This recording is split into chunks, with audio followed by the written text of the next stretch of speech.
J'avais passé des années à regarder certaines personnes déformer la vérité pour s'attirer l'admiration. Quand je suis entré dans cette salle de réunion ce matin-là, tout a basculé. Je sentais qu'un point de rupture approchait. Je m'appelle Éléonore, j'ai 31 ans, et à ce moment-là, j'avais appris exactement quand riposter et quand rester calme. La pièce s'est remplie d'éloges tandis que ma sœur se tenait fièrement à l'avant, pendant que tout le monde célébrait le contrat qui, selon elle, transformerait notre entreprise. J'écoutais en silence, déjà consciente des incohérences dissimulées dans les documents qu'elle refusait d'expliquer. Quand le bruit s'est calmé, je me suis levé de mon siège et j'ai posé une question directe sur les chiffres qu'elle avait survolés, en particulier les sections qui contredisaient chaque dossier de fournisseur que j'avais examiné. Le changement dans l'expression de ma sœur fut instantané. Sa confiance s'est durcie en irritation, et sa voix s'est élevée avec une pointe visant à me discréditer plutôt qu'à aborder quoi que ce soit de ce que j'avais dit. Elle a pointé son bras vers la porte et a crié avec une force destinée à m'humilier devant tous ces visages. « Faites-la sortir d'ici !» Une onde d'incertitude a parcouru la pièce tandis que les gens échangeaient des regards hésitants, ne sachant pas s'il fallait obéir à ma sœur ou attendre. Je suis resté où j'étais, j'ai croisé les mains et je l'ai laissé croire qu'elle détenait l'autorité. Puis la porte s'est ouverte. Chaque personne dans la pièce s'est tendue quand un homme est entré. Ses pas étaient assurés, son expression illisible, et même avant qu'il ne parle, l'atmosphère a changé comme si la vérité venait d'entrer avec lui. Il a regardé vers l'avant et a prononcé 4 mots calmes qui ont effacé toute couleur du visage de ma sœur. Elle est devenue si pâle, si vite, que c'était comme si l'air avait été aspiré de ses poumons. Si vous voulez comprendre pourquoi ces 4 mots étaient importants et ce qui a suivi après qu'ils ont été prononcés, restez avec moi jusqu'à la fin, car rien de ce qui s'est passé ensuite n'était accidentel. Dans ma famille, rien ne semblait jamais équilibré.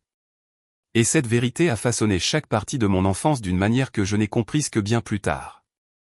J'ai grandi en regardant le poids des attentes se poser de manière inégale sur les épaules des personnes qui partageaient mon nom de famille. Mes parents croyaient être justes, mais leurs décisions traçaient une ligne claire entre ceux qu'ils célébraient et ceux sur qui ils comptaient. L'entreprise qui définissait nos vies avait été construite bien avant que je comprenne ce que signifiait la responsabilité. Tout a commencé avec mon grand-père, Albert, qui avait transformé une petite tournée de livraison en une entreprise de logistique respectée à Lyon. Ces histoires sur les premières années contenaient des leçons sur l'endurance et la constance, bien que ces leçons m'aient atteintes différemment qu'elles n'ont atteint Camille. Alors qu'il nous parlait de persévérance à toutes les deux, elle absorbait les éloges tandis que j'absorbais le travail.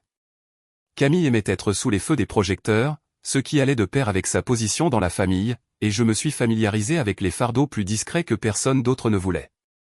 Enfant, nos différences sont devenues visibles à travers des schémas petits mais persistants.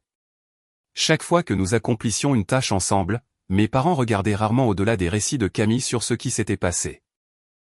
Elle décrivait tout comme si elle l'avait fait seule, et ils la remettaient rarement en question. Il y avait des après-midi où nous aidions Albert à organiser de vieux dossiers d'expédition, et Camille partait à mi-chemin, pour ne revenir que lorsque la dernière boîte était scellée. Une fois la tâche terminée, elle courait avec empressement dire à maman qu'elle avait tout organisé pendant que je me tenais derrière elle, ne sachant pas si corriger l'histoire avait même de l'importance. Des moments comme celui-ci se sont répétés si souvent que j'ai arrêté de compter. J'ai appris à gérer la déception en silence. Il est devenu plus facile d'investir mon énergie à finir ce qui devait être fait plutôt que d'attendre que quelqu'un reconnaisse l'effort que cela demandait. Camille s'est habituée à s'attribuer un mérite qui ne lui revenait pas, et mes parents ont encouragé cette habitude sans le savoir en louant sa confiance sans remarquer ce que cela me coûtait. Je n'ai presque jamais rien confronté de tout cela car je trouvais plus de valeur dans les compétences que j'apprenais que dans les applaudissements qu'elle recueillait si facilement. Il y a eu des moments où j'ai essayé de parler à maman de ce que je ressentais. Elle écoutait avec une douceur qui me faisait penser qu'elle comprenait, mais ses actions changeaient rarement. Papa répétait le même rappel à chaque fois, me disant que les familles fonctionnaient mieux lorsque tout le monde se soutenait. L'ironie ne m'a jamais échappé. Bien que je le garde pour moi, soutenir Camille signifiait souvent accomplir mes propres responsabilités avant d'intervenir pour gérer celles qu'elle ignorait. Pourtant, personne ne reconnaissait le déséquilibre. Au fil de ces années, j'ai lentement découvert que la compétence avait son propre pouvoir. Chaque fois qu'un problème survenait dans la maison, mes parents demandaient d'abord mon aide parce qu'ils me faisaient confiance pour finir les choses correctement. Camille continuait de prendre le chemin le plus facile, ce qui lui permettait de maintenir l'image qu'elle aimait tandis que j'assumais des tâches qui exigeaient patience et clarté.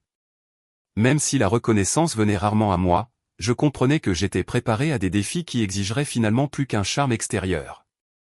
Au moment où nous avons atteint l'âge adulte, le fossé entre nous était devenu une réalité silencieuse.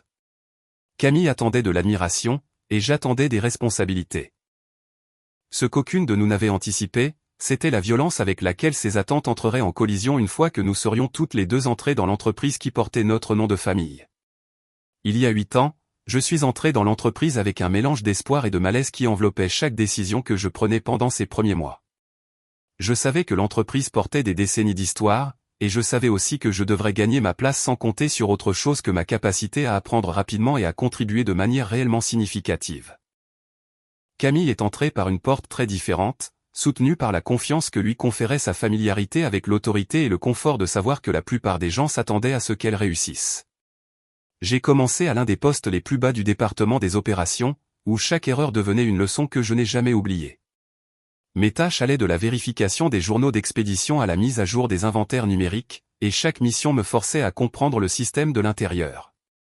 J'ai observé comment l'information circulait, comment les retards se formaient, et comment un seul détail négligé pouvait se répercuter sur toute la chaîne d'approvisionnement. Le rythme était exigeant, mais j'ai trouvé une stabilité dans la compréhension de la mécanique du travail, ce qui m'a aidé à renforcer ma crédibilité auprès des personnes qui comptaient sur la précision pour faire fonctionner l'entreprise. Camille a accédé à un poste de direction, confiant en sa capacité à capter l'attention. Son équipe reflétait son énergie, ce qui suscitait souvent l'admiration des collègues qui valorisaient la présentation plus que le processus. Maman la louait lors des dîners de famille, soulignant son « leadership », tandis que papa me rappelait que commencer en bas de l'échelle m'aiderait à comprendre l'entreprise d'une manière que Camille ne pourrait jamais connaître. Je me suis accroché à ces mots chaque fois que la frustration menaçait de me détourner de ce que je voulais accomplir, car je croyais que les fondations que je construisais auraient de l'importance un jour. Au fil des mois, Camille est devenue connue pour ses rapports soignés et ses propositions persuasives, bien que beaucoup de ses propositions proviennent de discussions qu'elle avait surprises ou d'idées qu'elle avait adoptées de collègues qui lui faisaient confiance trop facilement. La première fois qu'elle s'est attribué le mérite de quelque chose que j'avais créé s'est produite lors d'une réunion de stratégie trimestrielle. Je lui avais partagé un modèle d'amélioration la veille au soir parce qu'elle prétendait avoir besoin d'aide pour clarifier quelques segments. Le lendemain, elle a présenté le concept entier comme s'il était né de son analyse, et les éloges qu'elle a reçus ont changé l'atmosphère de la pièce d'une manière qui m'a laissé silencieuse pendant plusieurs instants. Je ne l'ai pas confrontée car je devais comprendre jusqu'où elle était prête à aller avant de décider comment réagir. J'ai choisi de laisser mes actions parler pour moi. J'ai investi chaque heure libre à affiner les cartographies de processus et à analyser les tendances des données qui révélaient des inefficacités que personne n'avait remarquées. De petits changements ont commencé à réduire les retards, ce qui a finalement attiré l'attention des superviseurs qui appréciaient les résultats fiables. Je n'ai jamais essayé de mettre en avant mes réalisations car je croyais qu'elles deviendraient visibles par la constance plutôt que par des annonces. Camille continuait de briller publiquement tandis que je grandissais tranquillement en arrière-plan. Et même si le ressentiment tentait de faire surface par moments, je me rappelais que le véritable progrès a rarement besoin d'applaudissements pour avoir de la valeur. Chaque année ajoutait une couche d'expérience que je n'avais pas anticipée en entrant pour la première fois dans le bâtiment. Les responsabilités ont augmenté, et j'ai appris à équilibrer la pression avec la clarté, ce qui m'a rendu bien plus préparé au leadership que je ne l'avais initialement réalisé. Pendant que Camille gardait les feux des projecteurs, je construisais la connaissance structurelle qui les empêchait de s'effondrer. Nos chemins avançaient de manière qui semblait parallèle, bien que la distance entre grandissait à chaque projet terminé et à chaque défi relevé. Au moment où l'entreprise a annoncé son intention de négocier un nouveau contrat majeur, j'ai compris que nos différences allaient bientôt s'affronter à nouveau. Seulement cette fois, les enjeux impliquaient bien plus que la reconnaissance ou les éloges. Un après-midi au hasard, alors que j'examinais une série de rapports d'expédition pour un département qui avait demandé mon aide pour une erreur de système, un nom de dossier familier est apparu à l'écran et a attiré mon attention avec un étrange sentiment de malaise. J'avais vu les documents de Camille d'innombrables fois, mais quelque chose dans l'emplacement de ce fichier, niché parmi des demandes sans rapport, m'a fait marquer une pause assez longue pour l'ouvrir. Je m'attendais à une proposition de routine ou à une ébauche interne, mais au moment où la page du contrat s'est chargée, une lourdeur silencieuse s'est installée sur ma poitrine, comme si les chiffres mêmes portaient un avertissement qui exigeait patience et clarté avant que j'ose continuer. Le premier détail qui m'a poussé à lire plus attentivement était un calendrier de paiement inhabituel qui forçait notre entreprise à assumer des coûts bien avant que le partenaire ne confirme la moindre livraison. J'ai relu la section plusieurs fois, en espérant avoir mal interprété un paragraphe dans ce qui semblait avoir été assemblé sans aucune intention de nous protéger. La section suivante m'a encore plus troublé car elle transférait la responsabilité de notre côté en cas de retard d'expédition, de problèmes mécaniques ou de complications douanières qui nécessitaient normalement une responsabilité partagée. Chaque phrase semblait conçue pour piéger les inexpérimentés, et je savais que Camille se précipitait souvent dans les examens de contrat chaque fois que les éloges étaient à portée de main. J'ai essayé de comprendre comment elle avait pu ignorer tant de signaux d'alarme, mais plus j'avançais, plus il devenait clair que ces défauts n'étaient pas de simple négligence, mais des lacunes structurelles conçues pour dissimuler quelque chose de plus grand. Je suis passé à la vérification des données historiques des partenaires via des bases de données internes qui suivaient les performances de l'industrie. Le premier enregistrement a déjà soulevé un important signal d'alarme en raison d'une enquête antérieure sur des mouvements financiers irréguliers qui n'avaient jamais été entièrement résolus. J'ai poussé plus loin et j'ai trouvé un schéma qui se répétait sur plusieurs trimestres d'expédition au cours desquels ce même groupe avait déplacé des fonds de manière à faire pression sur des entreprises plus petites pour couvrir leurs déficits opérationnels. Leur tactique ressemblait à un cycle de retrait dissimulé suivi d'un abandon brutal de projet une fois la dépendance établie. 2 entreprises ont documenté de lourdes pertes après avoir travaillé avec eux, et une ne s'est jamais remise de la soudaine fuite de capitaux. Chaque découverte resserrait le nœud qui se formait dans mon estomac, car le contrat que Camille avait l'intention de signer reflétait les premières phases de ces mêmes stratagèmes. J'ai rassemblé des détails supplémentaires pour m'assurer que je ne lisais pas mal des rapports incomplets, puis j'ai retracé le parcours de négociation que Camille avait documenté dans ses notes numériques. Ces commentaires reflétaient une confiance totale dans le partenaire et suggéraient qu'elle croyait que l'accord rehausserait sa réputation auprès de l'équipe de direction. Ma tentative de partager un avertissement subtil lors d'une discussion interne plus tard cet après-midi-là a entraîné une réaction de rejet immédiate. Elle m'a accusé de jalousie avant même que j'aie fini ma phrase, puis a affirmé que j'aimais saper son travail chaque fois qu'elle était sur le point d'être reconnue. Elle n'a pas demandé ce que j'avais trouvé, ni pourquoi un examen de routine m'avait suffisamment déstabilisé pour que je l'aborde directement. Son refus d'écouter a réduit les options qui s'offraient à moi, car je ne pouvais pas permettre que l'entreprise soit entraînée dans un piège financier dont il faudrait des années pour se remettre. Je suis retourné à mon bureau et j'ai relu le contrat une fois de plus, tandis que la tension en moi se solidifiait en une résolution silencieuse. Plus j'examinais les documents, plus j'étais certaine que quelqu'un devait parler avant que Camille ne finalise l'accord. Elle avait déjà fait circuler une ébauche d'annonce célébrant sa réussite imminente, et il était évident qu'elle prévoyait de présenter le contrat lors de la prochaine réunion avec une confiance totale en son succès. Je comprenais que la confronter directement à nouveau ne ferait qu'aggraver notre conflit sans aborder les risques enfouis dans l'accord. La responsabilité reposait désormais sur moi de soulever la question dans le seul environnement où la responsabilité pouvait l'emporter sur l'orgueil.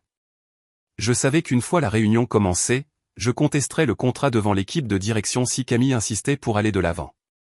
Une semaine plus tard, la réunion cruciale est finalement arrivée avec une énergie qui rendait toute l'entreprise exceptionnellement alerte, comme si chaque conversation dans le bâtiment pulsait vers la même destination.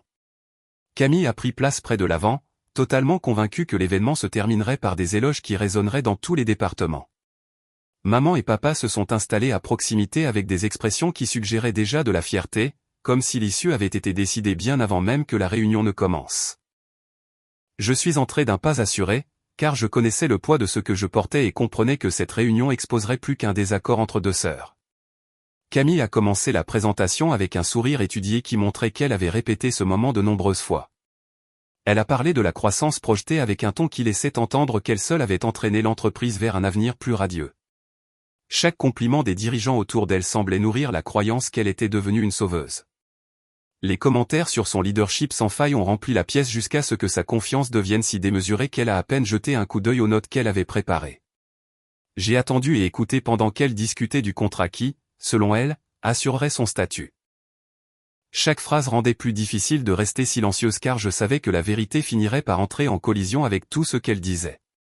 Lorsque le directeur des opérations a invité l'équipe à poser des questions, je me suis levé et j'ai senti tous les regards se tourner vers moi avec un mélange de curiosité et de doute. J'ai expliqué que j'avais examiné certains chiffres liés au contrat lors d'un audit de routine pour un autre département et que j'avais trouvé des incohérences qui nécessitaient une attention immédiate. Camille s'est raidie comme si mes paroles étaient une attaque conçue pour l'humilier plutôt qu'une préoccupation professionnelle. J'ai continué car les enjeux étaient trop élevés, et je ne pouvais pas laisser son interprétation déformer ce que je devais partager. J'ai exposé les divergences dans le calendrier de paiement et j'ai souligné la structure des clauses de risque. Son visage s'est crispé d'irritation tandis que je listais les signaux d'alarme qui correspondaient au schéma des effondrements financiers passés liés à l'entreprise partenaire. Avant que je ne termine mon raisonnement, Camille s'est levée brusquement de sa chaise avec un regard furieux qui révélait à quel point son sang-froid était réellement fragile. Elle m'a pointé du doigt comme si j'étais une intruse plutôt que sa sœur. Sa voix a percé la pièce avec une rage qui couvait depuis qu'elle croyait avoir assuré sa victoire. Elle a crié avec une force destinée à me réduire au silence et a dit « Faites-la sortir d'ici ». Les dirigeants ont échangé des regards mal à l'aise car sa réaction était si extrême qu'elle a brisé l'image soignée qu'elle avait construite toute la matinée. Je suis resté exactement là où j'étais, car la panique n'aurait fait que renforcer l'histoire qu'elle voulait que tout le monde croie. J'ai observé ma respiration tandis que la pièce sombrait dans la confusion. Quelques responsables chuchotaient entre eux, ne sachant pas s'ils devaient intervenir ou faire comme s'ils n'avaient rien entendu. Camille a continué à exiger une action jusqu'à ce que la tension devienne si épaisse que plusieurs personnes se sont recroquevillées de malaise. J'ai refusé de bouger car la vérité n'exigeait pas de théâtralité. Elle exigeait de la présence. Les portes de la conférence se sont ouvertes derrière nous, et plusieurs têtes se sont tournées vers le bruit. Un homme est entré avec un calme qui a apaisé les murmures épars. Alors qu'il s'avançait dans la pièce, sa présence s'est précisée en celle de quelqu'un que je connaissais mieux que quiconque dans le bâtiment. J'ai reconnu mon grand-père, Albert. Au moment où il est apparu, le visage de Camille a perdu toute trace de couleur car elle comprenait l'autorité qu'il portait. Il a balayé la table du regard, a pris note des documents dans la main de Camille, puis a prononcé les 4 mots qui ont tout changé. Il a dit « Le contrat est nul ». Il était déjà au courant du contrat car je l'avais appelé tôt ce matin-là, lorsque les irrégularités étaient finalement devenues trop claires pour être ignorées. J'ai dit à la salle que je ne pouvais pas rester là et regarder l'entreprise s'engager dans un accord qui ferait payer tout le monde pour la précipitation d'une seule personne. Je savais que Camille rejetterait tout avertissement, alors je me suis tourné vers la seule personne qui pouvait regarder la situation avec clarté. Alors que mes paroles se posaient, l'atmosphère dans la pièce a changé, et plusieurs personnes ont baissé les yeux comme si elles venaient de comprendre une vérité qui était sous leurs yeux depuis le début. Le lendemain matin est arrivé avec une quiétude tendue qui semblait inhabituelle pour une entreprise qui ne s'arrêtait que rarement. Pourtant, au moment où j'ai traversé le couloir, j'ai senti que l'air lui-même portait le poids de quelque chose d'irréversible. Les dirigeants se sont réunis plus tôt que d'habitude, et les chuchotements se sont tus à l'instant où Albert a demandé une session à huis clos pour un examen qui déterminerait l'intégrité de toute notre structure de direction.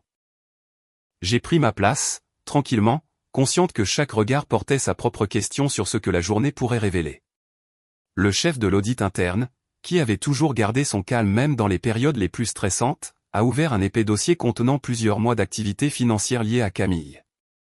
C'était la première fois que j'entendais l'équipe exprimer des préoccupations qui avaient apparemment persisté sous la surface, dissimulées par son influence et la confiance qu'elle projetait si facilement. L'auditeur a parlé délibérément en présentant des transactions qui redirigeaient des fonds opérationnels vers un compte secondaire non enregistré, un détail qui a pris la salle au dépourvu en raison de la précision avec laquelle les transferts avaient été cachés. Personne n'a interrompu pendant que l'équipe continuait avec des déclarations recueillies auprès de plusieurs départements, chacune décrivant des moments où les employés se sentaient pressés de se conformer à des décisions qui contournaient la procédure standard. Une jeune analyste, qui s'est présentée d'une voix tremblante, a expliqué comment on lui avait ordonné de renoncer à tout le crédit pour ses conceptions malgré les preuves montrant qu'elle avait réalisé la plupart du travail conceptuel. Le malaise dans la pièce s'est alourdi tandis qu'elle racontait l'atmosphère de peur qui entourait toute tentative de remettre en question les instructions de Camille. Un autre membre du personnel a décrit les modifications discrètes que Camille apportait aux indicateurs de performance sans envoyer de rapport au conseil de surveillance. L'auditeur a confirmé ces divergences avec des données archivées qui révélaient des changements dans des segments entiers du système, ajustés de manière à avantager sa position tout en laissant d'autres départements vulnérables aux critiques chaque fois que les délais n'étaient pas respectés. Chaque révélation éloignait un peu plus la pièce de l'admiration que Camille commandait autrefois, la remplaçant par un mélange d'incrédulité et une prise de conscience progressive que son charme avait dissimulé un schéma plus profond. Maman et papa se sont finalement levés de leur siège, essayant de défendre Camille en faisant référence à sa charge de travail et à la pression qu'ils croyaient qu'elle assumait seule. Leur voix contenait plus de désespoir que de conviction, un ton qui rendait le silence autour d'eux plus tranchant que n'importe quelle accusation. Albert a écouté avec une patience qui ne faisait que souligner la gravité de son rôle. Et quand il a répondu, Il l'a fait avec une clarté qui ne permettait aucune contestation de la part de quiconque présent. Il a déclaré que l'influence et le favoritisme ne pouvaient pas primer sur la responsabilité, surtout lorsque l'avenir de l'entreprise dépendait de la vérité. L'audit interne a conclu que les incohérences nécessitaient une enquête indépendante complète, et le conseil d'administration est parvenu à un accord sans un seul vote dissident. La décision de suspendre Camille n'a pris qu'un instant, mais son impact s'est lourdement abattu sur chaque département représenté dans la pièce. J'ai vu la prise de conscience apparaître sur les visages autour de moi, l'image d'excellence que Camille avait cultivée pendant des années s'était fracturée au-delà de toute réparation. La session s'est terminée sur la reconnaissance que l'entreprise n'irait de l'avant qu'en examinant chaque couche du système qu'elle contrôlait autrefois, en s'assurant que rien ne resterait caché à mesure que l'enquête progressait. Une semaine après l'enquête, un calme différent s'est installé dans l'entreprise, porteur d'une clarté que personne ne pouvait adoucir. Ce qui a émergé du rapport final était un portrait des choix que ma sœur, Camille, avait tenté de cacher derrière l'influence et le charme. Pourtant, les preuves ont refusé de pencher en sa faveur. L'équipe interne a conclu qu'elle avait détourné des fonds de l'entreprise vers un compte secondaire qu'elle n'avait jamais divulgué, et l'explication qu'elle a offerte s'est effondrée à mesure qu'elle tentait de s'y accrocher. Les auditeurs ont présenté une chronologie montrant comment plusieurs transactions coïncidaient avec des ajustements que Camille avait apportés au dossier de projet. Ils ont montré au comité où les chiffres avaient été modifiés sans autorisation et comment des changements de conception avaient été mis en œuvre sans examen. Chaque détail brossait le portrait de quelqu'un qui croyait ne jamais avoir à faire face aux conséquences, et chaque révélation approfondissait le silence dans la pièce. J'ai regardé les visages autour de la longue table passer de la confusion à l'incrédulité, puis à quelque chose de proche de la résignation alors que la vérité s'installait. Lorsque la décision de licencier Camille a été annoncée, la pièce est restée immobile, bien que le poids de cette décision ait semblé énorme. Ces actions ont été qualifiées de manquements à l'éthique suffisamment graves pour restreindre son éligibilité à de futurs postes de direction dans l'industrie, et les conséquences sont devenues officielles au moment où son badge a été désactivé. Je suis resté assise pendant qu'elle quittait le bâtiment, entourée d'un silence gêné qui s'étendait dans le couloir. Maman et papa m'ont confronté plus tard cet après-midi-là avec une frustration qui refusait de reconnaître ce que l'enquête avait prouvé. Ils ont dit que j'aurais pu soutenir Camille différemment et ont insisté sur le fait que j'aurais dû protéger le nom de la famille en gardant le silence. Leur déception portait une amertume que je reconnaissais des années précédentes, mais elle m'a frappé à un endroit que je croyais être devenu insensible. J'ai écouté pendant qu'ils la défendaient avec des arguments fondés sur l'émotion plutôt que sur les faits, et la distance entre nous s'est creusée d'une manière à laquelle je n'ai plus essayé de résister. Albert s'est adressé au conseil d'administration peu de temps après, et son ton ne laissait aucune place au doute. Il a retiré Camille de toutes les considérations d'héritage et a clairement indiqué que le leadership exigeait la responsabilité plutôt que le favoritisme. Quand il m'a plus tard appelé dans son bureau, je m'attendais à une brève reconnaissance. Pourtant, il m'a offert un nouveau poste, façonné autour des améliorations de système que j'avais mises en place au cours des dernières années. Sa confiance en mon travail a raffermi quelque chose en moi qui s'était senti ébranlé tout au long de cette épreuve. Tard ce soir-là, après la publication des annonces officielles, Camille a essayé de me joindre par plusieurs messages remplis d'un mélange de regrets et de désespoir. Elle a demandé une chance de s'expliquer, et a insisté sur le fait qu'elle avait des raisons que je n'avais jamais comprises. J'ai lu chaque ligne en me tenant près de ma fenêtre, et la douleur familière des anciens schémas familiaux est revenue un instant. J'ai choisi le silence plutôt que l'engagement, car tout ce que je dirais ne ferait que rouvrir des blessures qui devaient se refermer. Pour la première fois, j'ai laissé le silence parler pour moi, et cela a marqué le début d'une limite que j'aurais dû tracer des années auparavant. 3 mois plus tard, je repensais à tout cela avec un calme que je m'étais rarement autorisé à ressentir. Le chaos qui enveloppait autrefois chaque recoin de ma vie s'était lentement dissipé, laissant place à un rythme plus stable qui semblait presque inconnu. Mes journées étaient empreintes d'une clarté qui avait manqué pendant des années, et j'ai enfin compris la force qu'il fallait pour lâcher des fardeaux qui n'avaient jamais été les miens. Le département qu'Albert m'a confié a trouvé un rythme posé, et la transition a révélé une vérité tranquille qui a surpris même ceux qui avaient douté de moi. J'ai vu comment l'équipe est devenue plus confiante lorsqu'on lui donnait une direction ancrée dans l'équité plutôt que dans la pression. La confiance qu'ils ont placée en mon leadership m'a poussé à me lever chaque jour avec une concentration qui semblait profondément méritée plutôt qu'héritée. Et les progrès que nous avons construits ensemble m'ont montré que la stabilité pouvait provenir des décisions les plus simples prises avec intégrité. L'entreprise a retrouvé son équilibre une fois l'enquête passée, et l'absence de tumulte a permis à chaque division de respirer d'une manière que je n'avais jamais vue. Camille a eu du mal à gérer les conséquences liées à son dossier, et la distance entre elle et mes parents s'est creusée avec une inévitabilité que personne ne pouvait inverser. J'ai cessé d'essayer de décoder leur silence, car courir après leur approbation ne m'avait jamais rien apporté d'autre que le doute. Choisir ma propre voie ressemblait moins à de la défiance qu'à sortir d'une pièce qui était sombre depuis bien trop longtemps. J'ai avancé avec une certitude qui n'avait pas besoin d'applaudissements, et le calme qui a suivi m'a paru étonnamment libérateur.